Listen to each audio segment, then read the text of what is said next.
I am Renee May, 42 years old, and I am a Chief Petty Officer in the United States Navy. But to my family back in Boston, I'm just Navy Renee. 3 weeks before my cousin Mark's lavish wedding, I got the call from my Aunt Clara. Her voice was soft, the one she uses to hide a cruel command. "Renee, dear," she said, "Chloe's father will be there. He's a very big deal in the defense world. I hope you'll, well, not wear your uniform. It's a bit intimidating, you know. And please don't talk about your job, all right? Just say you're in logistics. Don't make people uncomfortable with those war stories. We need this to be perfect for Mark." Aunt Clara didn't know that this big deal was desperately trying to sell a new weapons system to the Navy. And I, Logistics Renee, was the one deciding if his billion-dollar contract lived or died. They wanted me to be silent. They were wrong. If you have ever been asked by your own family to hide who you are for their own image, let me know where you're from in the comments. Hit that like button and listen to the story of how the truth found its way to the surface. The day of the call, I was in my office at Naval Base Coronado in San Diego. My window was open just enough to let in that specific Southern California scent, a precise mix of Pacific salt and the sharp metallic tang of jet fuel from the airfield. It was the smell of my world, my sanctuary. It had been a long day, a 12-hour marathon session evaluating new telemetry data for guidance hardware. That's a sterile way of saying I spent the day staring at columns of numbers that determine whether a multi-million-dollar piece of equipment hits a target the size of a dinner plate from 100 miles away, or if it fails and gets good people killed. The mental fatigue was heavier than any rucksack. I leaned back in my standard-issue government chair, the springs groaning in protest, and finally, gratefully, unlaced my heavy combat boots. One boot, then the other, hit the gray linoleum floor with a dull, satisfying thud. That sound was freedom. It was the signal that the uniform, the responsibility, could be set aside for a few hours. I was rubbing my temples, trying to work the persistent, grinding headache out from behind my eyes when my desk phone rang. The sound was jarring, an unwelcome intrusion into the quiet I'd just begun to earn. I glanced at the caller ID. Aunt Clara. My stomach didn't just tighten, it seized. It was an involuntary physical reaction. Just seeing that name, Boston, private, flash on the display made me have to physically brace myself. You don't just talk to my family back in Boston, you prepare for it. You put on a different kind of armor. My world here in San Diego was about competence, about results, about the mission.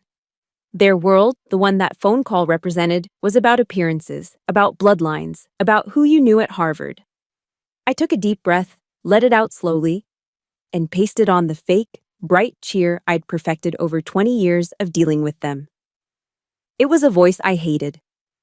"Aunt Clara, how are you?" Silence. There was no, "I'm fine, how are you?" in return.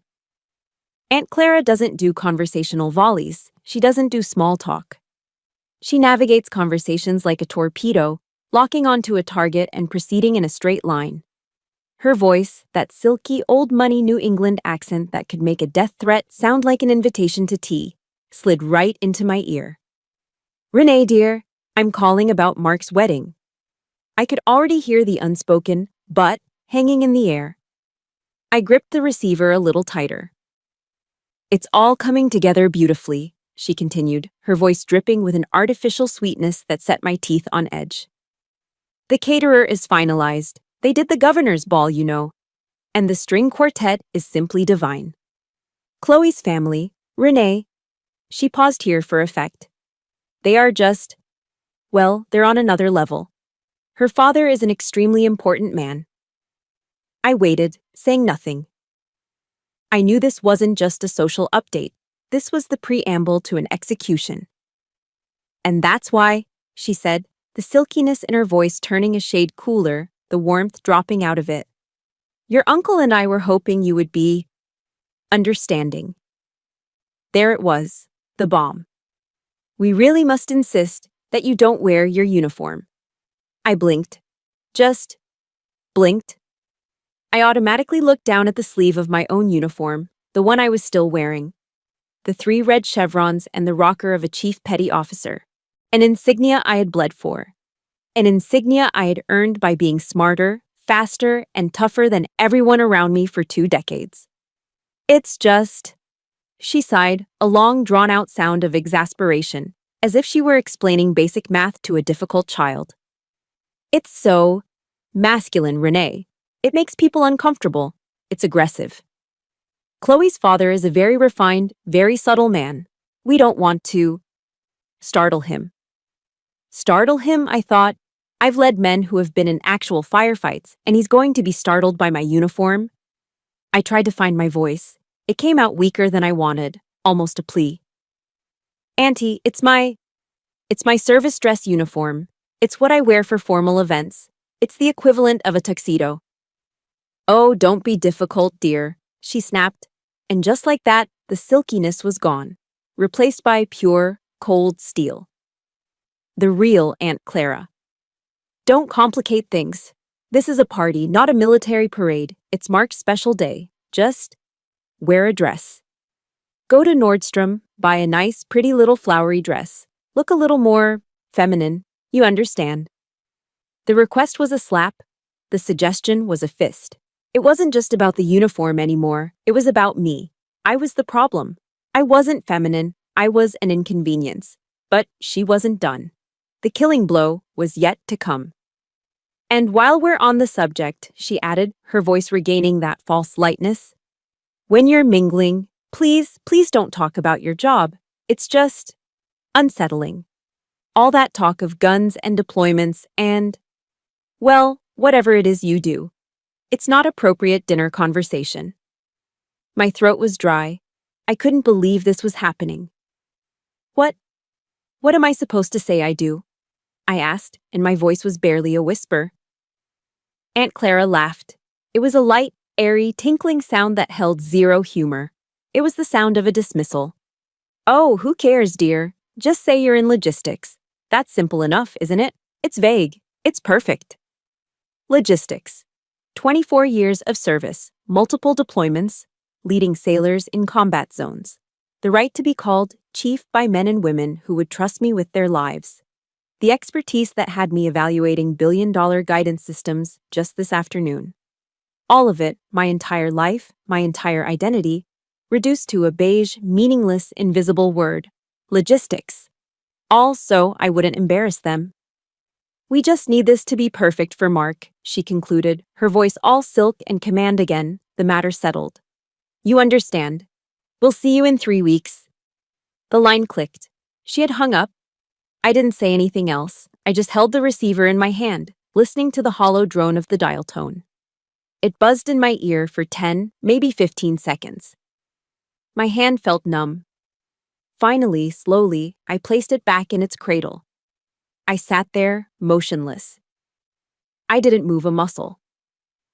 The only sound in the room was the low hum of the air ventilation and the distant, lonely cry of a gull outside. The silence that had felt peaceful and earned just minutes before now felt heavy, suffocating. It was the silence of a vacuum. I looked at my faint reflection in the dark computer monitor. I saw the fatigue in my eyes, the lines of stress around my mouth. I saw the small polished American flag pin on my collar. I saw the insignia on my sleeve. I didn't cry. Crying was a luxury I couldn't afford. It was a release I hadn't earned. In my world, you don't cry. You assess, you plan, you execute. Instead, I just felt a cold, sharp chill creep right down my spine, settling deep in my bones. It wasn't the air from the window. It was a cold from the inside out. It was a familiar feeling, the feeling of being erased by my own family. That familiar feeling. The cold that had settled into my bones from Aunt Clara's phone call wasn't just about a wedding or a uniform. It was an echo. It was the combined weight of every single time I'd been dismissed, overlooked, and made to feel small by my own family. As I sat there in the silence of my San Diego office, the past didn't just knock on the door, it kicked it down. It started with the name, Navy Renee. It sounds harmless, doesn't it? Maybe even affectionate, like Dr. Bob or Farmer Joe. But it wasn't. It was a label of dismissal. It was a neat little box they put me in to separate me from the real world, their world. In our family, my cousin Mark, who worked for some high-flying private equity firm in Boston, was never Finance Mark. He was Mark, or as Aunt Clara would say with a proud sigh, Mark, our boy genius. He was the standard, I was the footnote, the oddity, the career path that was spoken of with a sympathetic head tilt. I remember Aunt Clara at a garden party one summer, speaking to one of her friends just loudly enough for me to hear. "Oh, Renee, yes, she's still doing that soldier thing," she'd said, lowering her voice to a conspiratorial whisper. "The poor thing. We just hope she finds a real life one of these days." I was 28 at the time and had just earned my first major promotion. But to them, it was just a game I was playing. The worst of it, the absolute worst, always came during the holidays. Those sacred American institutions of family togetherness, Christmas and Thanksgiving, were their grandest stages for this quiet, relentless cruelty. I remember Christmas, 2 years ago. I'd managed to get leave, flying all night from a briefing in Bahrain to make it to Boston. I was exhausted, still jet-lagged, but happy to be there. The whole family was gathered in Aunt Clara's immaculate, oak-paneled living room. It was a room designed to look old, to smell like old money, right down to the towering, professionally decorated Christmas tree that probably cost more than my first car. We were all opening gifts. Mark, of course, went first. He opened a long, thin box. Inside was a gleaming Rolex. "A little something for that big promotion, Mark," my uncle announced. The room erupted in oohs and ahs. Mark held it up, grinning, and everyone clapped. He was the king. Then it was my turn. I was handed a small, brightly wrapped box. I opened it. Inside was a large, bright pink coffee mug with the words "Girl Boss" written on it in bubbly, glittery letters. "I saw it at the mall and just thought of you, dear." Aunt Clara beamed. The room was silent. Girl boss? I was a chief petty officer. I had just returned from a 6-month deployment in the Persian Gulf, advising on operations in the Strait of Hormuz. I'd managed logistics, equipment, and the lives of 24 sailors in one of the most volatile places on Earth. And my big promotion gift was a pink mug. I just smiled. I smiled that tight, brittle smile I had perfected. "Thank you, Auntie. It's lovely." I didn't mention the deployment. No one asked. But the girl boss mug was nothing compared to Thanksgiving last year. That was the one that truly broke me. We were all at the dining table, a scene straight out of a Norman Rockwell painting if you didn't look too close. The table was groaning under the weight of a massive, perfectly roasted turkey, bowls of stuffing, mashed potatoes, green bean casserole, and cranberry sauce. The air smelled rich and warm. The conversation, as always, orbited around Mark, his new condo in Back Bay, his bonus, a multi-million-dollar deal he was structuring. He spoke in acronyms and financial jargon, and my aunt and uncle just nodded along, their faces shining with pride. I waited for a pause, just wanting to be part of the conversation. "I actually just got back from a training op," I offered, my voice sounding too loud in the pause. "Off the Horn of Africa. We were running anti-piracy drills." Mark didn't even let me finish. He let out a short, barking laugh. "Anti-piracy? Oh, that's fascinating, Renee." He turned to the rest of the table, a smirk playing on his lips. "Sounds like a travel agent for boats, doesn't it?" The table erupted in laughter. My uncle chuckled. Aunt Clara tittered behind her napkin. Even Mark's younger sister giggled. A travel agent. They were all laughing. I just stared down at my plate. My face burned hot with a shame so intense it almost made me dizzy. I felt small. I felt like a child. I felt erased. In that moment, I knew with absolute certainty that if my dad had still been alive, he would have slammed his hand on that polished mahogany table. He would have silenced the laughter with one of his stares. "You will respect your cousin," he would have growled, his voice rough like sandpaper. "She does more real work in one day than you've done in your entire life." But my dad was gone. He'd been gone for 10 years, and with him, my only defender, my only ally in this family, was gone too. If you've ever been in a room, even at a holiday table, and felt completely invisible. If you've ever been the one who gets laughed at or dismissed while the golden child of the family can do no wrong. Just let me know in the comments by typing, "I know that feeling." Please hit that like button to show some support, because honestly, that feeling is one of the loneliest in the world. I couldn't stay at the table. I mumbled something about needing the restroom and stood up, my legs shaky. I walked out of the dining room, but instead of going to the bathroom, I found myself walking down the hall to my dad's old study.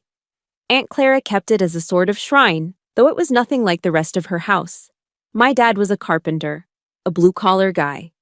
He built things with his hands, calloused, strong, honest hands. He had despised all of this phoniness.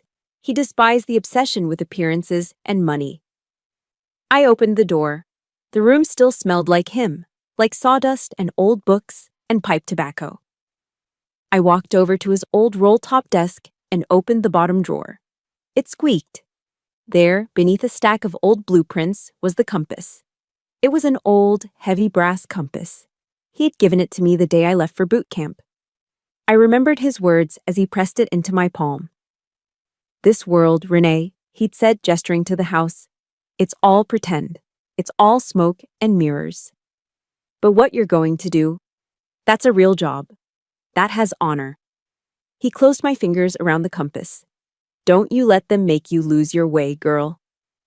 I stood there in the quiet of his study, the sound of their distant laughter still filtering in from the dining room. I gripped that cold, heavy brass in my hand. And as I stood there, that was when I finally understood. When Aunt Clara called me today, when she told me to wear a flowery dress and lie about my job, she wasn't just asking me to be quiet. She wasn't just embarrassed by my uniform. She was asking me to betray my father. She was asking me to agree with them, to admit after all these years that my dad was wrong and they were right, that my life was the pretend one and Mark's was the real one. She was asking me to take that compass my father gave me and to throw it in the trash. The heavy, cold brass of my father's compass felt like an anchor in my pocket as I left his study. The laughter and chatter from the Thanksgiving table, Mark's world, felt like it was a million miles away. The next morning, I was in my world. It was 8 Pacific time. The day after the call from Aunt Clara. I hadn't slept. The cold, familiar sting of her words, of Mark's laughter, of the girl boss mug had just circled in my head all night. But there's no room for that when you have a job to do. You compartmentalize, you lock it in a box, you shove it down, and you perform. Failure in my world has consequences they can't even imagine. I stood at the head of a long polished table in the TACO, the Tactical Operations Center at Coronado. This room was the polar opposite of Aunt Clara's oak-paneled living room. There was no art on the walls, no plush carpets, no antique furniture. This room was painted a flat, sterile gray. It was filled with massive, humming data screens, secure comms links, and topological maps. There were no decorations unless you count the framed rules of engagement by the door. The air was cold, recycled, and carried the lingering, acrid smell of burnt, 24-hour-old coffee, the perfume of the military at work. The room was packed. My direct CO, Commander Evans, was on my right. Several other officers, captains, commanders lined the table, their notebooks open, their faces set. At the far end of the table sat Rear Admiral Stanton, a 2-star, a man who reported directly to the Pentagon.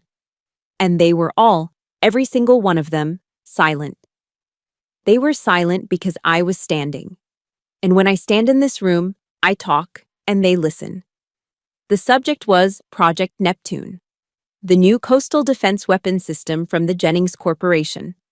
The contractor Chloe's father was part of. The very important man Aunt Clara was so desperate to impress. I clicked the remote in my hand. The main screen lit up with columns of data, telemetry, firing solutions, error rates. "Good morning, Admiral gentlemen," I began. My voice was crisp, steady, and devoid of all emotion. It was a voice they knew. It was the voice of the chief. "I've completed the final field stress test analysis for Project Neptune, and we have a catastrophic failure. I let that hang in the air. A few of the officers shifted in their seats. If you'll look at the data from test cycle 4, I continued, pointing with the laser. The system performs within parameters under standard conditions, but the moment we introduce simulated electronic countermeasures, jamming, spoofing, the kind of interference we know our adversaries will use, the guidance system glitched. I clicked to the next slide. A video feed played. A target drone. A missile launched. The missile veered, wildly, tragically, off course. The system's targeting computer has a 2.5-second lag when processing conflicting data, I said, my voice cutting through the silence. It's a fatal flaw. The contractor has been trying to patch it with software, but this isn't a software problem. It's a hardware problem. I turned from the screen to face the Admiral directly. I looked him right in the eye. Admiral, I said, my voice calm but absolute. A 2.5-second delay in a simulated environment is a non-starter. In a real-world combat scenario, 2.5 seconds is the difference between intercepting the threat and becoming a name on a memorial wall. I paused, letting the full weight of that statement land. I cannot, in good conscience, sign off on this system. I am officially recommending we reject the current build, halt the contract, and send it back to the contractor for a complete hardware redesign. I didn't yell. I didn't raise my voice. I didn't need to. My authority in this room wasn't based on my family name or my social standing. It was based on 24 years of being right when it mattered most. The room was dead silent. You could have heard a pin drop on the carpeted floor. The two-star admiral, a man who commanded fleets, just stared at me, his fingers steepled in front of his face. He didn't look at his aides. He didn't look at the other officers. He just looked at me. Finally, he nodded. Once. Chief May's analysis is, as usual, irrefutable, he said, his voice a low gravel. He then looked around the table at the other officers. This office is rejecting the Neptune build, effective immediately. Send the full report back to the contractor. And I want to make this clear. We will not spend one more taxpayer dollar on this system until she says it's safe. He pointed directly at me. Thank you, Chief, he said. That will be all. Admiral. In this room, no one called me Renee. No one called me Navy Renee. They called me Chief. They called me Ma'am, even the junior officers. They called me by the rank I had earned. Here, my voice didn't just matter. It was final. I gathered my notes and walked out of the taco, the heavy door hissing shut behind me. I stood in the hallway for a moment, the adrenaline from the briefing beginning to fade, and the familiar, cold ache from the night before creeping back in. And that's when I thought of Mark. I thought of his condescending laugh at the Thanksgiving table. Sounds like a travel agent for boats, doesn't it? A bitter, humorless smile touched my lips. If only he knew. If only that entire table of laughing, superficial critics knew that the travel agent for boats had just, with a few sentences, stopped a $1.2 billion defense contract dead in its tracks. A contract belonging to the very important man they were all so desperate to impress. That's when I truly understood the difference between our two worlds and why they would never, ever be able to see me. Mark's world, Aunt Clara's world. It was all built on money, on who you knew, on what you owned, on the glitter of a Rolex watch. It was a house of cards. My world, the world of the taco, the world of sailors whose names I knew and whose lives I was responsible for. It was built on something else entirely. It was built on consequences, on responsibility, on lives. They couldn't understand my world. And in that moment, I realized I was done trying to make them. I walked out of the taco feeling that strange, sharp contrast between the absolute authority I held in that room and the complete powerlessness I felt in my own family. The $1.2 billion travel agent was still reeling from Aunt Clara's phone call, still feeling the sting of Mark's laughter at the Thanksgiving table. I was halfway back to my own office, lost in that cold, internal fog, when I heard a voice call out, "Chief, got a minute?" I stopped and turned. It was Commander Evans, my CO. He was standing at the door of his office, his cover, his hat, tucked under his arm. "Sir?" I I replied, snapping back to military bearing. My office. Shut the door. My heart rate kicked up a notch. This wasn't standard procedure. A closed-door meeting right after a high-stakes briefing usually meant one of two things. You were getting a medal, or you were in deep trouble. And I had a sinking feeling it wasn't the first. Had I overstepped with the Admiral? Was my personal stress bleeding through? I walked in. His office was just like mine. Gray, functional, piled high with binders and technical manuals. No frills. The only personal items were a framed photo of his wife and kids on his desk and a small, slightly ridiculous-looking bobblehead of a Navy football player. He wasn't a man who put on airs. Have a seat, Chief, he said, gesturing to the simple steel-framed chair opposite his desk.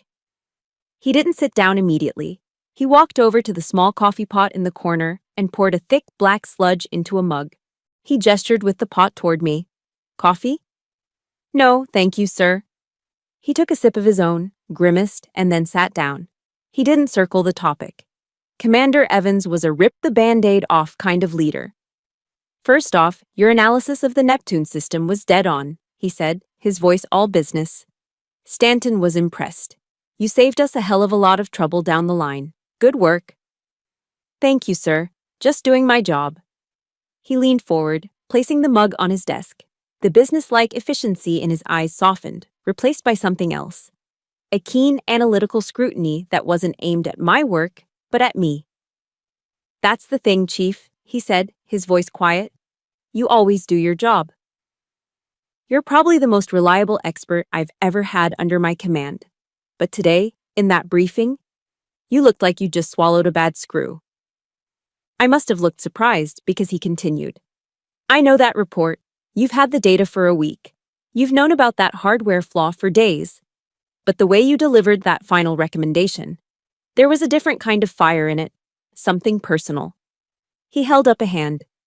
This isn't an official inquiry, May. I'm not questioning your professionalism. I'm asking if you're okay. Is this about something other than the Neptune system? Something personal? I stared at him. After 24 years in the Navy, you get very, very good at building walls. You learn to be tough. You learn to compartmentalize. You learn that showing personal weakness, especially as a woman in a high-ranking position, is a liability. My default programming was screaming at me to say, no, sir, everything is fine, sir. But he was my CO. We had been working together for 3 years. We'd been through 2 deployments, countless stress-filled simulations, and one very real, very frightening situation in the South China Sea. He was a good man. He was a fair man. And I was just tired. The armor was heavy. I took a deep breath, a shaky one. It felt like I was stepping off a cliff. It is, sir, I said, my voice barely above a whisper. It's my family. I hadn't planned to say any more, but it was like a dam had broken. The words just came tumbling out, quiet and raw. It's my cousin's wedding, back in Boston. My aunt called yesterday. I looked down at my own hands, clasped tightly in my lap. They're ashamed of my uniform. They asked me not to wear it. They said it was too masculine. Intimidating. I could feel a hot flush of humiliation creeping up my neck. They want me to lie about my job, I continued, the words tasting like ash in my mouth. They want me to tell this very important man that I'm in. Logistics. Also, I don't embarrass them.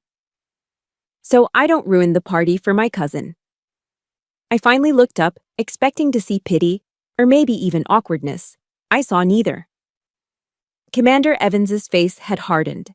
It was a look I'd seen before, the one he got right before he was about to rip into a contractor for cutting corners. It was a still, cold anger. But it wasn't directed at me. It was directed for me. He was quiet for a long time, just looking at me.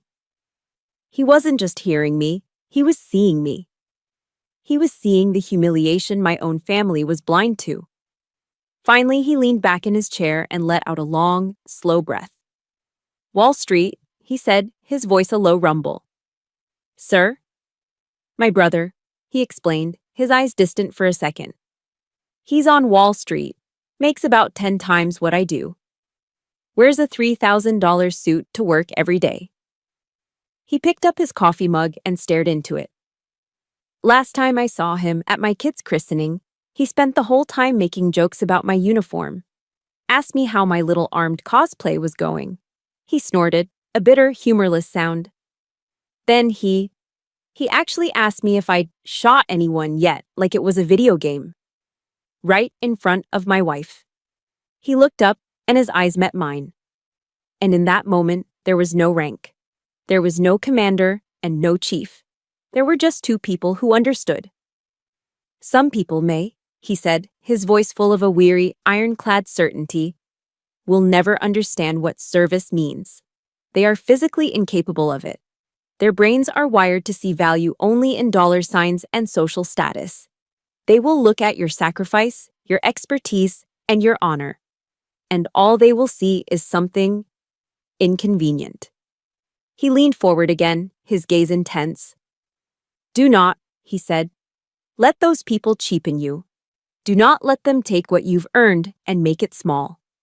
I just nodded. I couldn't speak.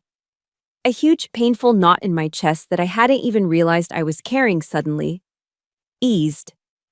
It was the feeling of a heavy pack being lifted off my shoulders. I felt seen.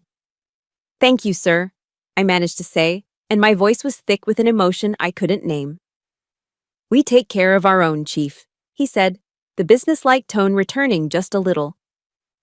He stood up, and I stood with him. The meeting was over. You're dismissed. Aye, sir. I turned to leave, my hand on the doorknob. Oh, and Chief? He said, as if it were an afterthought. I turned back. Sir? This very important man. This person they're so worried about you, intimidating. Who is it? A Mr. Jennings, sir, I said, from the Jennings Corporation. Commander Evans's eyes, which had been warm with empathy, suddenly lit up with a completely different kind of light. It was a sharp, tactical, almost mischievous glint. Jennings, he said, drawing the name out. A slow smile spread across his face. Well, isn't that fascinating? He walked around his desk, a new energy in his step. You know, Chief, if you find yourself needing any actual logistics for this trip, or perhaps, say, a formal officer escort in full-service dress whites, you just say the word. For the first time since Aunt Clara's call, a small, genuine smile touched my own lips. It felt foreign, but it was real. I'll keep that in mind, Commander. Thank you. Good, he said. Now get out of here. You've earned it. I left Commander Evans's office with a strange lightness in my chest. That brief, genuine moment of connection, of being seen and understood by someone I respected, felt like a shield. For the first time, the thought of the wedding in Boston didn't just fill me with dread. It now had this new, almost tactical layer thanks to Evans's parting words. The escort idea. The look in his eye when I said Jennings. It was interesting. I walked back to my own section, the secure lab where my team and I tore apart new technology. The warmth from that conversation carried me through the rest of the afternoon. It was a reminder that my chosen family, my fellow sailors and leaders, had my back, even if my blood family didn't. I spent the next few hours buried in my element. I was in a skiff, a sensitive compartmented information facility. No windows, antiseptic white walls, the constant hum of high-powered servers, and the sharp scent of ozone and electronics. This was my sanctuary. I was working on the Neptune report for Commander Evans, the one the Admiral had requested. My screen was filled with thermal imaging data, diagnostic code, and engineering schematics. I was cross-referencing the heat spike from the guidance module with the power draw from the main reactor. This was my world. A world of facts, data, and consequences. A world where failure was catastrophic but predictable. A world that made sense. My phone, which I was required to keep in a secure locker outside the lab, was the last thing on my mind. Around 17 hours, I finally emerged, blinking in the harsh fluorescent light of the outer corridor, my eyes tired from staring at lines of code. I retrieved my personal effects from the locker, my keys, my wallet, and my phone. The screen lit up. One new text message. It was from Mark. My stomach twisted. After Aunt Clara's call, Mark hadn't reached out. Part of me, a small, stupid, hopeful part, had wondered if he was embarrassed by what she'd said. If maybe, just maybe, he'd call and say, "Hey, don't listen to Mom. Just come, we want you there." That hope died a quick, brutal death as I read the text. The message wasn't an apology, it was a command. It read, "Hey Renee, Aunt Clara told me you understood the situation. Good. Seriously, just don't make it weird at the wedding. Chloe's dad is a really big shot. I need this to go perfectly. I need him on my side." I read the message once, then I read it again, and a third time. I need him on my side. The words swam in front of my eyes. The warmth I'd felt from my conversation with Commander Evans vanished, sucked into a black hole of ice. All the old, familiar coldness from my childhood came rushing back, but this time it was different. It wasn't just sadness. It wasn't just humiliation. It was rage. It was a rage so pure and cold it felt like liquid nitrogen pumping through my veins. Because this wasn't just Mark, the boy genius cousin. This was Mark, the man whose life I had saved. My mind flashed back 10 years. I wasn't a chief then. I was a young petty officer, just back from my very first deployment in the Gulf. It had been 6 months of terror, grit, and loneliness. I'd saved every single dime I'd earned, living on nothing, stashing away that combat pay. I had a little over $10,000 to my name, a fortune I'd earned while dodging bullets. I'd come home to find Mark a complete wreck. His first brilliant startup in Boston had failed. He was 25, drowning in debt, about to be evicted from his crappy one-bedroom apartment in Allston. I found him sitting on his threadbare sofa, surrounded by empty beer bottles, crying. Actually, sobbing. He was broken. "I'm ruined, Renee." He'd wept, his face red and puffy. "I'm going to be homeless. My life is over." He was my cousin, my family. I didn't even hesitate. I went to the bank the next day, withdrew my entire savings, all $10,000 of it, and gave it to him. I paid his rent for the next 6 months and cleared his most urgent debts. It was all the money I had in the world, the money I'd earned while he was back home playing at being a CEO. I still remember the look on his face. He'd grabbed my hands, his own hands soft and unmarked, and he'd cried again. "You saved me, Renee. I swear. I will never, ever forget this. You saved me." He had forgotten. He had taken that money, my deployment money, and climbed his way back up. He'd gotten his fancy job, met his fancy fiancée, and now he was telling me to not make it weird. He was casually tossing me, his savior, aside for a big shot he hadn't even met yet, all to secure his next deal. The rage was so profound, so complete, that I suddenly felt calm. It was the calm of a sniper settling their breathing before the shot. It was a cold, perfect, tactical clarity. I looked at the glowing screen of my phone. I need him on my side. Then I looked up at the heavy steel door of the lab I had just left. Behind that door was my report. The report on the Neptune project. The report detailing every single catastrophic flaw in the system built by the Jennings Corporation. The report that was going to cost Chloe's big shot father hundreds of millions of dollars. My report, my expertise, my power. A slow, cold smile spread across my face. It wasn't a nice smile. "Mark," I whispered to the empty corridor, "you have no idea what a big shot actually is." I looked down at the phone one last time. "I need him." "He's the contractor," I said, my voice sharp and precise. "I'm the customer, and I'm the one who decides if his billion-dollar toy is fit to be anything other than a garbage scow." The last remnants of hurt, the last vestige of that little girl hoping for her family's approval, evaporated. It was gone. The girl boss mug, the travel agent jokes, the masculine uniform, it all just clicked into place. I had spent my entire life trying to explain my world to them, trying to make them see my value. I was done explaining. I was going to show them. They wanted logistics Renee. They wanted the quiet, invisible, harmless girl in the flowery dress. Fine, they could have her. And they were about to get a lesson in logistics, national security, and the real-world supply chain that they would never, ever forget. I stood in that sterile, fluorescent-lit corridor for a full minute, my thumb hovering over Mark's text. The old Renee, the Navy Renee they all knew, would have felt that familiar, sickening knot of shame. She would have texted back, "Okay, Mark, whatever you need." She would have swallowed her pain, just like she always did. But the woman standing in that hallway was not Navy Renee. She was Chief Petty Officer May. And she had just spent an entire day documenting a catastrophic failure, a failure that could get people killed. That cold, precise anger from the lab hadn't faded. It had solidified. It had turned from a feeling into a purpose. Mark's text wasn't just an insult. It was a tactical error. He had just confirmed the identities of the key players. He had just provided me with the motive. And I already had the weapon, the Neptune report sitting on the server behind me. This was no longer a family squabble. This was a mission. My entire thought process shifted. The hurt receded, and the 24 years of training took over. I didn't see a big-shot CEO. I saw a failing contractor. I didn't see a perfect wedding. I saw a target-rich environment.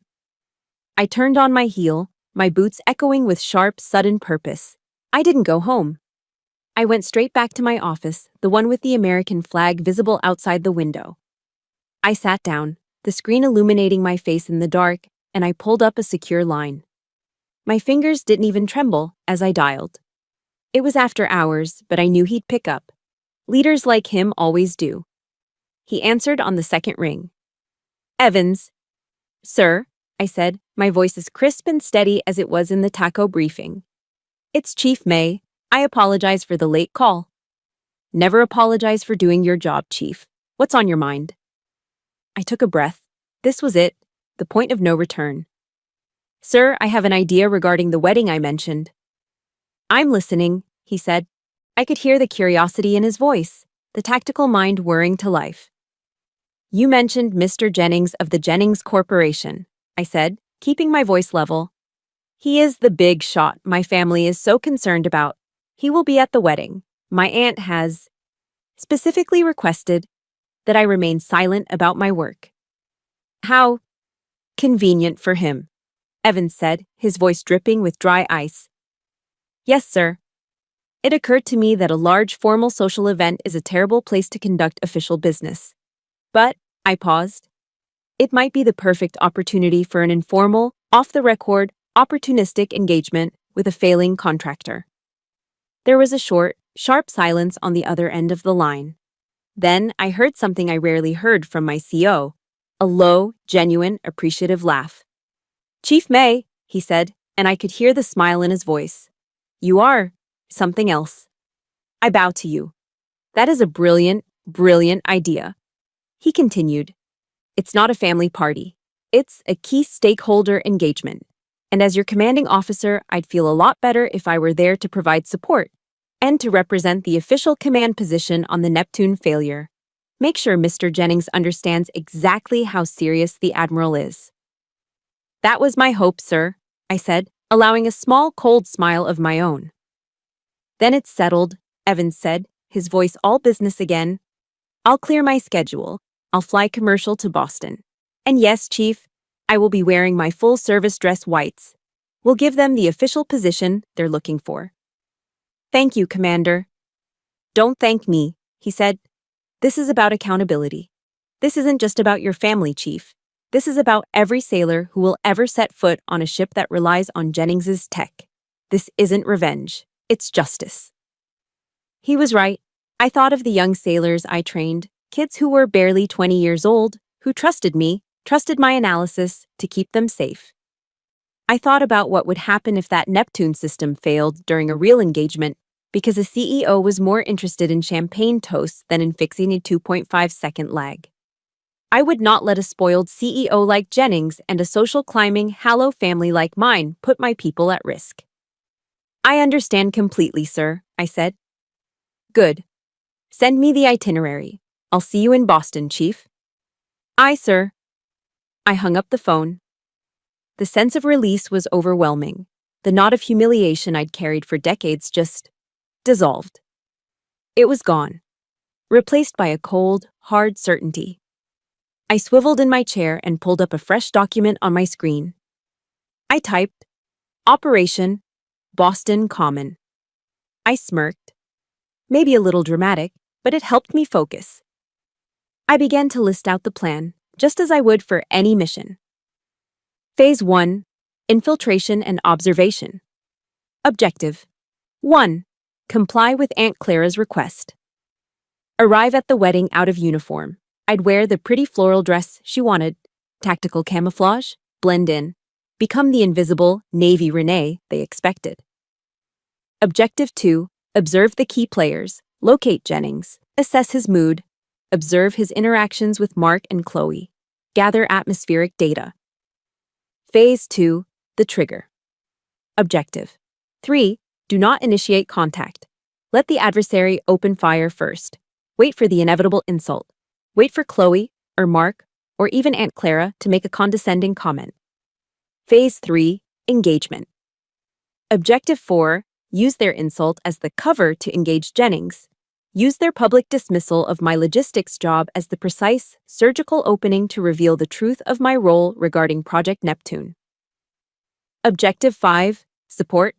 Commander Evans will arrive at a pre-designated time, 20 Bimquers, breeze, just as the main toasts are concluding. He will enter, in full uniform, as the support element, confirming my authority and the official Navy position. It was a solid plan. Simple, elegant. It used my enemy's own arrogance as a weapon against them.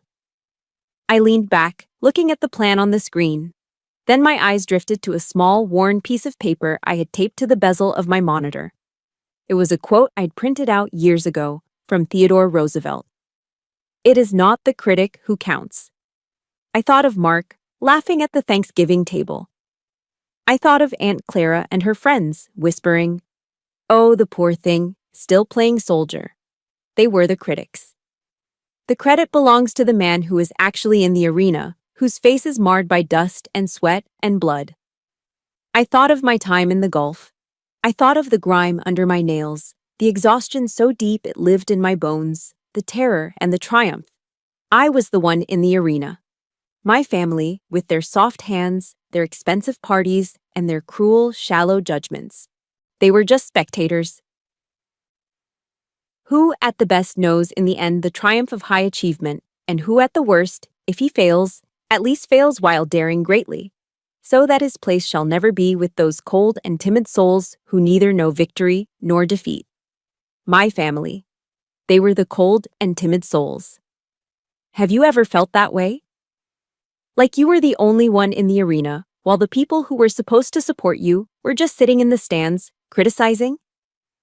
If you've ever had to fight your battles alone while the critics watched, just type, "I'm in the arena," in the comments. Let's see how many of us there are. And please hit that like button if you're ready to see what happens when the critic finally meets the warrior. I looked at the quote one last time. "Okay, Teddy," I whispered. "Let's go show them what the arena looks like." I swiveled back to my desk, opened a new browser tab, and booked a one-way flight to Boston. The flight to Boston was turbulent, but my mind was perfectly still. I had spent 24 hours meticulously reviewing the final Neptune report, uploading the encrypted file to a secure Navy server, and emailing the access credentials to Commander Evans. I had also, in a moment of grim satisfaction, gone online and ordered a simple, navy blue floral cocktail dress from Nordstrom. It was, as Aunt Clara had suggested, something pretty. Phase 1, Infiltration, began the moment I stepped out of the cab not at my aunt's house in Boston, but at a rented hotel room in Newport, Rhode Island. My family didn't even know I was in town yet. The wedding wasn't just a wedding, it was a full-blown production. It was being held at The Breakers, one of the most absurdly opulent of the Gilded Age mansions in Newport. It was a monument to the kind of old money and social climbing that my father, the carpenter, had despised. As I walked up the long drive, I felt like I was entering a foreign country, or perhaps a battlefield. I could smell the ocean, just like in San Diego. But here it was, mixed with the cloying, expensive perfume of 1,000 blooming roses and the faint, sweet smell of champagne. Everything was too much. There were literal towers of champagne glasses stacked higher than my head. There was a string quartet playing, of all things, a classical arrangement of a Taylor Swift song. The lawn was a sea of pastel designer labels, men in seersucker suits, and women in fascinators that looked like exotic birds. The guests weren't just dressed, they were armored. They were peacocking, sizing each other up, their smiles bright and brittle. This was their world, their arena. And into this arena walked Logistics Renee. I had followed Objective 1 to the letter. My hair was pulled back in a neat, unassuming bun. The navy blue floral dress was modest to the point of being invisible. No makeup, save for a light touch of mascara. I looked, as my father would have said, respectable. I looked harmless. I saw her before she saw me. Aunt Clara was holding court near the entrance, her silver hair perfectly coiffed, her diamonds glittering. When she spotted me, her eyes did a quick, worried scan. Then, seeing my dress and my deliberately subdued appearance, a wave of profound relief washed over her face. She glided over, not walked, glided, and placed her cold, manicured hands on my shoulders. "Renee, darling," she cooed, that silky New England voice in full effect. She leaned in to air-kiss both my cheeks. "You made it, and look at you." She pulled back and gave me a final, approving look down. "Oh, honey, you look just normal. That's wonderful. So appropriate. I told you a little dress would be nice."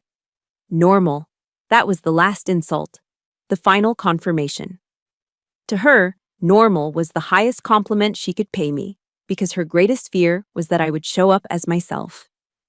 "It's a beautiful party, Aunt Clara," I said, my voice quiet and flat. "Isn't it?" She beamed. "Just perfect. Now just relax, have some champagne. But don't." And here, her voice dropped to a conspiratorial whisper. "You know, talk too much. Especially not to him." She subtly tilted her head toward a cluster of men by the bar. "That's Mr. Jennings, the tall one, talking to Mark. He's the guest of honor. Just steer clear, dear. Let Mark handle him. We need this to be perfect." "I understand," I said. "Good girl," she chirped, patting my cheek as if I were a dog that had just learned a new trick. Then, she was gone, gliding away to greet a senator. Phase 1, complete. I was in. I was invisible. I was exactly the person they wanted me to be. I walked past the champagne tower and picked up a glass of sparkling water with a twist of lime. I found a quiet spot on the edge of the terrace overlooking the Atlantic. I was executing Phase 2. Observe. I watched my cousin Mark. He was glowing, his face flushed with champagne and pride. He was practically attached to Jennings's hip, laughing too loudly at his jokes, nodding vigorously at everything he said. Mark was in full-on salesman mode. I watched Jennings. He was in his late 50s, with a golfer's tan and an air of absolute, unquestioned authority. He looked bored. He was nursing a scotch, letting Mark do all the work, his eyes occasionally scanning the crowd. He was the shark, and Mark was the pilot fish, cleaning his teeth. I stood there alone, sipping my water, a single, invisible soldier on a reconnaissance mission. The noise of the party, the laughter, the clinking glasses, all of it faded into a dull roar. For one brief, dangerous second, I felt a wave of doubt. What am I doing? This was my cousin's wedding. My family. This whole plan. Was it just petty? Was it revenge? Was I really about to detonate a bomb in the middle of this party, all because my feelings were hurt? The weight of what I was about to do, to Evans, to Jennings, to my own family, suddenly felt immense. I felt a familiar, cold loneliness creep in. I instinctively reached into the tiny pocket of my simple dress. My fingers closed around the familiar, cool brass of my father's compass. I gripped it, hard. I remembered his words. "Don't let them make you lose your way, girl. They're just playing pretend. You're doing the real work. I remembered Mark's text. I need him. I remembered Commander Evans's voice. This isn't revenge, it's justice. Don't let them cheapen you. The doubt vanished. The coldness in my hand was replaced by a cold, hard resolve in my chest. This wasn't petty. This wasn't about my hurt feelings. This was about the truth. It was about all the other Renees in my family, past and future, who were told to be normal. It was about the sailors on my ships. It was about my father's legacy of real work. This wasn't revenge. This was a course correction. I let go of the compass and looked up, my focus sharpened. My battlefield was no longer blurry. I knew my mission. And right on cue, Phase 2 came to an end. I saw her moving through the crowd. Chloe, the bride. She was in a mountain of white designer lace, her face flushed, her movements just a little too sharp. She was holding a champagne flute and was clearly several drinks in. She was laughing, but her eyes, when they scanned the crowd, were hard. She spotted me. Her laughter died. Her eyes narrowed. She saw me, the normal girl in the appropriate dress, standing alone, holding a glass of water. A look of undisguised privileged contempt washed over her face. She changed course. She began walking directly toward me, a predator locking onto an easy target. Mark, still fawning over Jennings, didn't even notice. I stood my ground. I didn't smile. I didn't look away. I simply waited. I felt my breathing steady, my pulse even out. The chaotic noise of the party focused into a single point. The approaching bride. This was it. The trigger. In my world, I thought, as she closed the distance, her expensive dress swishing like a threat, we call this waiting for the target to enter the kill zone. The trap was set, and the bait was me. She was almost on me now. Chloe, the bride, navigating the pristine lawn with a drunkard's unsteady grace. The string quartet was still playing softly in the background, a gentle, classical melody that was the exact opposite of the tension coiling in my stomach. I stood perfectly still, my glass of water cool in my hand. I was the rock, and she was the wave about to break against me. She didn't slow down. She stopped just a foot in front of me, so close I could smell the expensive champagne on her breath and the sharp floral notes of her perfume. Her eyes, bloodshot and ringed with smeared mascara, raked over my simple navy dress with open, undisguised contempt. She let out a short, barking laugh. "Oh my God," she slurred, pitching her voice just loud enough for the surrounding guests, and more importantly, the nearby group containing her new husband and her father, to hear. "It is Navy Renee." I said nothing. I just waited. My heart was a steady, measured drumbeat. Let her open fire. "Mark told me you worked in, what was it, naval design or something," she continued, a nasty smirk playing on her lips. "What is that exactly? Do you, pick out the curtains for the battleships? Decorate them with flowers?" A few people nearby, a man in a bow tie and a woman clutching pearls, let out a nervous, sycophantic titter. They glanced at the bride, then at me, eager to be on the winning side of the joke. I saw Mark out of the corner of my eye. He was standing right next to Mr. Jennings. He heard her. He had to have heard her. He flinched, his face turning a blotchy, embarrassed red. But he didn't turn. He didn't defend me. He just looked away, pretending he hadn't heard a thing. Ashamed for me, not for her. That was it. The final betrayal. The trigger was pulled. I took a slow, deliberate breath. I didn't look at Chloe. I didn't even acknowledge her. I let a small, cold, professional smile touch my lips. My eyes lifted, looking past the bride, over her shoulder, and locking directly onto the real target, Mr. Jennings. He had turned, his curiosity piqued by the sudden, localized laughter. He was looking at us. I spoke. My voice wasn't loud. It wasn't angry. It was quiet, crisp, and cut through the ambient noise of the party like a surgeon's scalpel. "No, Chloe, I don't decorate them." My voice, my sudden calm, my utter lack of reaction to her insult made the small group fall silent. Even Chloe seemed momentarily confused. I'm the one, I continued, my eyes still locked on the CEO, who evaluates whether they are safe enough to send my people into combat, or if they're just billion-dollar coffins. The string quartet seemed to get louder in the sudden, icy silence that fell over our little group. Chloe's drunken smirk faltered. What? Mark, his face now a mask of dawning horror, started to take a step toward us. Renee, don't. But it was too late. The grenade pin was pulled. Mr. Jennings, his glass of scotch halfway to his lips, froze. His bored expression vanished. He pushed past a startled Mark and took 2 quick steps toward me. What did you just say? He demanded, his voice a low growl. Now I turned my full attention to him. I was no longer Navy Renee in a floral dress. I was Chief May in the taco. I looked him straight in the eye. I said, I'm the senior field evaluator for your hardware. I let the silence hang for a beat. Then I delivered the payload. The 3 phrases I had practiced in my mind. Chief Petty Officer Renee May. I saw the flicker of recognition in his eyes. He knew the rank. Senior Operational Specialist, Pacific Fleet.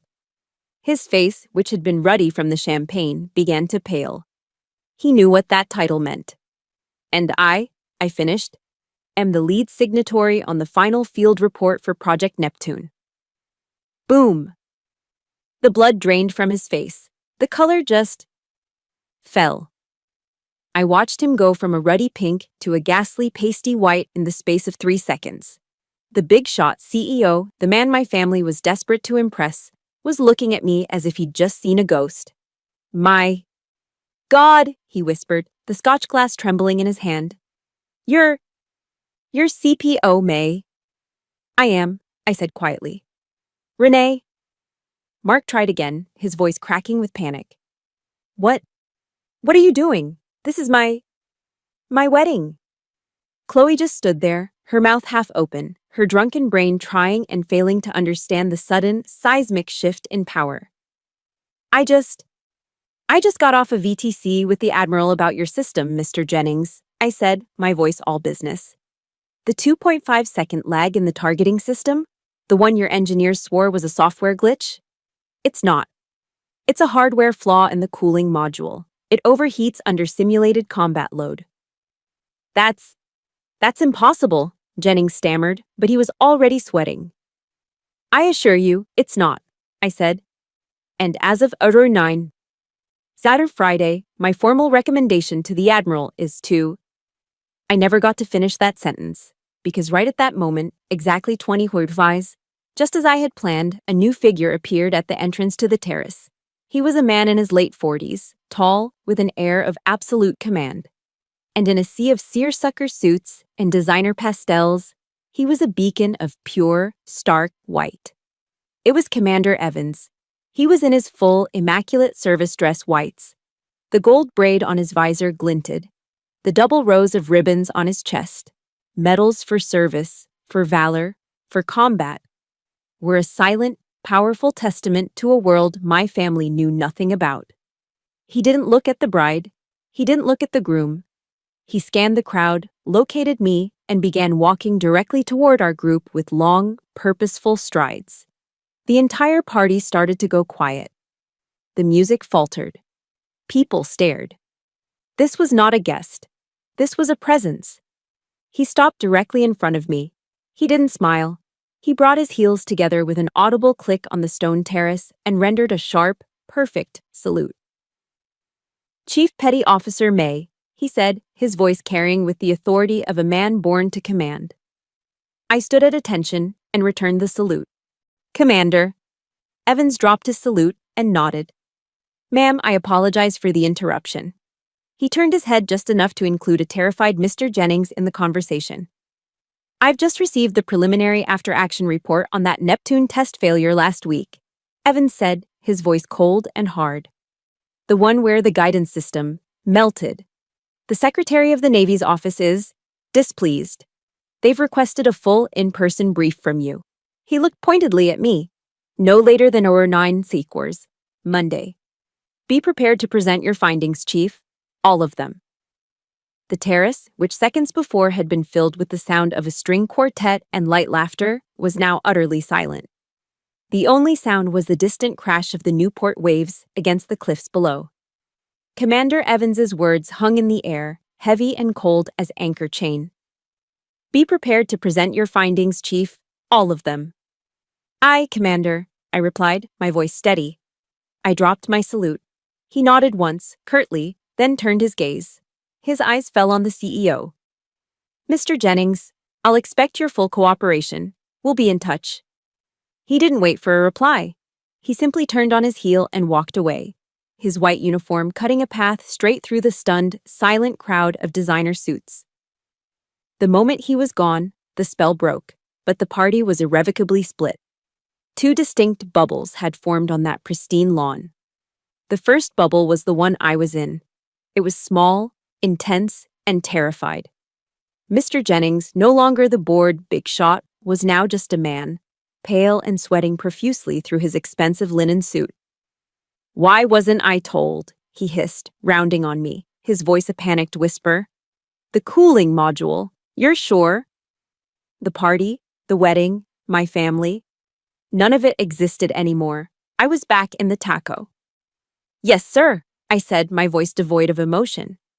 "It's the same fault we red-flagged in the Q2 trials, the one your engineers assured us was a software patch issue. It's not. My team ran the simulation 3 times. Under full combat load, the temperature spikes at the 18-minute mark, the system throttles to protect itself, and the guidance feed cuts out. If one of my fire control teams is in an engagement, that 2.5-second lag means they are blind. That performance is unacceptable, sir. It will not be approved." I spoke calmly, factually, but my words were hitting him like body blows. He was wiping his face with a silk pocket square. "Jesus. Monday, 09. I need to make some calls." He was already pulling out his phone, stumbling away from me, and then, just as my bubble of professional crisis management was shrinking, the other bubble burst. "Renee!" It was Mark. He finally moved. He stormed over, his face a mask of puce-colored rage, dragging Chloe behind him.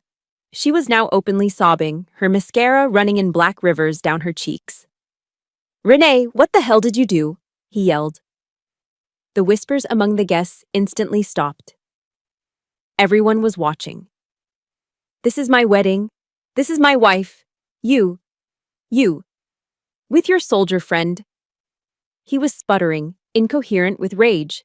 He was trying to re-establish the old hierarchy, where he was the genius analyst and I was the weirdo cousin. He was trying to shame me back into my box. I just looked at him. The anger, the humiliation, the decades of pain. It was all gone. I didn't feel rage. I didn't feel hurt. I felt nothing. Just a vast, cold quiet. "Mark," I said, and my voice was so cold, so level, it stopped him mid-rant. He stared at me, confused by this new voice. "Commander Evans and I said slowly, "we're just discussing a matter of national security regarding a billion-dollar weapons system failure." I let that sink in. I looked at his red, furious face, his tuxedo, his weeping bride, and then I delivered the final boundary. The one I had been waiting my whole life to draw. "You," I said, "do not have the security clearance for this conversation." His mouth opened, and then it closed. He had no answer. There was no comeback. I had just defined the two worlds we lived in. His was a world of parties and money. Mine was a world of consequences and security clearances. And for the first time, his world had just slammed headfirst into mine and shattered. From across the lawn, I saw the final casualty. Aunt Clara. She hadn't moved. She was frozen in place, a statue of social horror. She was still holding her champagne flute. As I watched, the glass, which she must have been gripping too tightly, slowly, slipped from her numb fingers. It didn't crash. It landed on the soft, manicured grass with a dull, wet thud. The champagne pooled around her expensive shoes. She was staring at me, not with anger. Not with hatred. She was staring at me with the dawning, terrifying realization of what I actually was. Of the power I actually held. She was seeing, for the first time, not Navy Renee, but Chief Petty Officer May. And she was terrified. She had built her entire world on image, on connections, on who you knew. She had just watched her unimportant niece, the family problem, hold the career of the most important man at the party in the palm of her hand and crush it. I had broken her world, and I felt nothing but relief. Mr. Jennings, who had been frantically texting, looked up at me one last time. He looked humbled. He looked, for the first time, like a man who was genuinely scared. "Chief Petty Officer May," he said, his voice now respectful. I want to apologize for Chloe's behavior. She's young. She didn't understand." "No, sir," I said quietly. "She didn't." "And I want to thank you," he added quickly. Your candor. Your directness. We'll fix this. I'll have my best people on it first thing tomorrow." I just nodded. "You don't need to apologize to me, Mr. Jennings. Just fix the system, make it work. That's all I care about." He nodded, looking relieved. And then he hurried off, still on his phone, a man with a new, singular purpose. The shark had been redirected. I was alone again, in the center of the terrace. The string quartet had, disastrously, tried to start playing again, but the notes were weak and uncertain. The party was over. I looked at Mark, Chloe, and Aunt Clara. They were huddled together now, an island of misery. My family. I didn't go over to them. I didn't say goodbye. I didn't say anything. I just turned. I walked off the terrace, across the lawn, and down the long manicured drive. No one stopped me. No one called out my name. When I reached the grand gates and stepped out onto the quiet Newport Street, the cool, salty night air hit my face. I unpinned the bun in my hair, letting it fall loose over my shoulders. I took a deep, deep breath. I didn't feel victorious. Victory feels hot. This was not victory. This was liberation. It was the feeling of taking off a 50-pound rucksack you've been carrying for 30 years. I had carried their shame. I had carried their disappointment. I had carried the heavy, suffocating weight of their expectations and their judgment. For my entire life, I had been trying to earn a place at their table. I realized, as I walked down that dark street toward my hotel, that I didn't want their table. I had my own. And the weight was finally gone. I hadn't just given them a piece of my mind. I had given them back their shame. It was theirs to carry now. 1 year later. I stood on a parade ground at Naval Base San Diego. The sky was a painfully bright, cloudless California blue. The brass band was playing Anchors Aweigh. The air smelled of salt, jet fuel, and fresh-pressed uniforms. I was in my service dress whites, the same uniform Aunt Clara had found so masculine and frightening. For conspicuous gallantry and intrepidity in action, the 2-star admiral, the same one who had sat in my Neptune briefing, was reading the citation. It was for a different mission, a different crisis, a moment of chaos months after the wedding where things had gone sideways, and my team and I had to make impossible choices. With complete disregard for her own personal safety, Chief Petty Officer May's decisive leadership and unwavering courage. He finished reading. He pinned the silver star to my chest. The metal felt impossibly heavy. He saluted me. I saluted him back. "Congratulations, Chief," he murmured, shaking my hand firmly. "Thank you, Admiral," I replied. I turned to face the crowd. In the front row, I didn't see my blood. I saw my family. Commander Evans was there, beaming, giving me a sharp, proud nod. My entire team, the young sailors I'd trained, the ones I'd fought for, the ones who called me chief, were on their feet, whistling and cheering so loudly that the Admiral had to clear his throat to restore order. They were my family, the ones I had chosen, the ones who had chosen me. This was the validation I had spent my whole life seeking, and it had nothing to do with a mansion in Newport. It had nothing to do with a last name in Boston. It was validation I had earned, validation forged in pressure, responsibility, and service. Later that day, back in my quiet office in Coronado, I found a thick, cream-colored envelope on my desk. It was from Mr. Jennings. Inside was a formal, typed letter. He officially thanked me for my invaluable and candid analysis of Project Neptune. He informed me that, after a massive overhaul of the engineering team and incorporating all of my team's recommendations, the new Neptune 2 system had just passed its final trials with flying colors. It was being fast-tracked for fleet-wide deployment. Your integrity, he wrote, forced this company to be better. We are in your debt. But tucked inside that formal letter was a smaller, handwritten note on his personal stationery. P.S., it read, I thought you might appreciate knowing that Mark and Chloe's marriage did not in fact last the summer. I believe the term is irreconcilable differences. She's no longer part of his or my world. I heard through the grapevine she's now an unpaid intern at a PR firm in New York. She is, as you might say, learning a great deal. I read the note, and a small, ironic smile touched my lips. I didn't feel joy. I didn't feel vindictive. I just felt a quiet sense of balance. The universe, it seemed, had its own way of conducting after-action reports. I put the letter aside. The Neptune project was a success. That was all that mattered. Life moved on. The seasons changed. I led my team. I did my work. I mentored young sailors. I found a quiet peace in the rhythms of my life. The early morning runs, the smell of strong coffee in the briefing room, the deep satisfaction of a job done right. Then, several months later, on a cool November afternoon, my phone buzzed. It was Thanksgiving. I was in my small apartment in San Diego, the windows open to the sea breeze, listening to an audiobook and preparing a quiet meal for myself and a few friends from the base who also had nowhere to go. A text message. From a number I hadn't seen in over a year.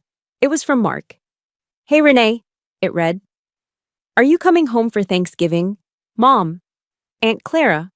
We all get it now. We really do. We're so proud of you. We miss you. I stared at the words on the screen.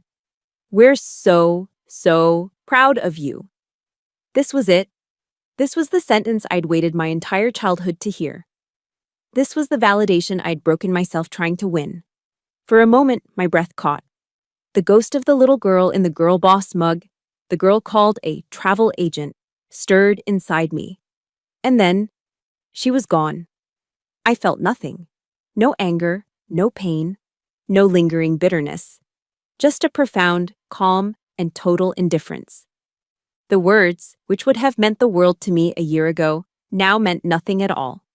They were just letters on a screen, a signal from a distant foreign star whose light had taken too long to reach me. I had already moved on. I looked away from the phone. On my desk, there was a framed photo. It wasn't of my family in Boston. It was a picture of my team, taken after a grueling 3-day exercise. We were all covered in grease, sweat, and dirt, exhausted, but grinning from ear to ear, huddled together on the deck of our ship. That was my family. The ones who saw me. The ones I'd bleed for. I silenced the phone.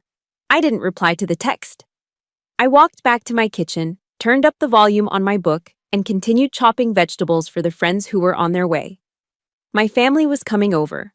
I finally understood. My whole life, they had wanted Navy Renee, a faint, watered-down, appropriate version of me, a hobby, a girl in a pretty dress. They couldn't handle Chief Petty Officer May. They couldn't handle the woman who held the power of no over their billion-dollar deals. They had mistaken my silence for weakness. They mistook my desperation for their approval as my defining trait. But in my world, the world of real work, of real stakes, silence doesn't mean weakness. It means a plan is in motion. It means I'm listening. It means I'm observing. And it means that when I finally do speak, my voice will be the only one that matters. The echo of honor, I learned, is so much louder than the noise of family. And it's the only sound I answer to now. Thank you for listening to my story. My journey taught me that true validation doesn't come from those who refuse to see you. It comes from within, and from the family you choose. The people who respect your truth and honor your service. If my story resonated with you, or if you've ever had to fight to define your own worth against the expectations of others, please let me know in the comments below. Your stories matter. Hit that like button and be sure to subscribe for more stories of resilience, honor, and finding your own dawn. You are not alone.